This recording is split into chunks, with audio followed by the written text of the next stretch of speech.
Wacana nyepi dilaksanakan pada Tilem Kesange masih menjadi perbincangan di masyarakat. Namun jika mengacu pada tradisi kuno, nyepi memang dilaksanakan pada penanggal apisan Sasih Kedase atau sehari setelah Tilem Kesange. Hal tersebut secara tegas disampaikan Ketua PHDI Provinsi Bali, Nyoman Kena. Ia mengatakan nyepi yang dilaksanakan saat ini sudah berdasarkan tradisi kuno.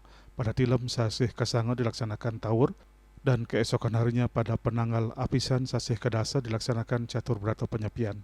Pelaksanaan tersebut berdasarkan lontar Aji Somandala dan lontar Sri Jaya Kasunu.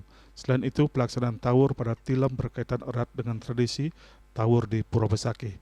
Nyaman Kedak menambahkan, sekitar tahun 1960, berdasarkan lontar Sundari Gama, nyepi dinyatakan jatuh pada Tilem Kesange. Kemudian pelaksanaan nyepi dikembalikan ke penanggal apisan Sasih Kedase di tahun 1983.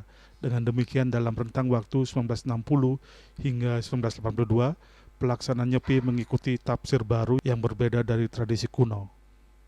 Pelaksanaan nyepi yang kita laksanakan di saat ini dari tahun 1 Saka sampai tahun sekarang ini kan merupakan tradisi kuno. Ini merupakan tradisi kuno yang memang dasarnya ada beberapa sastra-sastra yang sangat memperkuat tradisi kuno itu ya. Salah satunya yaitu adalah Aji Somandala, Jayaksunu, Tutur Nini Betara Dewa Tatwa, Nini Betara Putran Jaya, dan Ronggo Segara Bumi, Widi Sastra Ronggo Segara Bumi. Banyak sekali bahwa pelaksanaan Tawur itu dilaksanakan di Satileming Sasih Kesange. Ya, karena itu kaitannya dengan Eka Dasa Ludra kan, karena dalam sastra hampir semua sastra mengatakan bahwa Tawur itu dilaksanakan pada Tilem.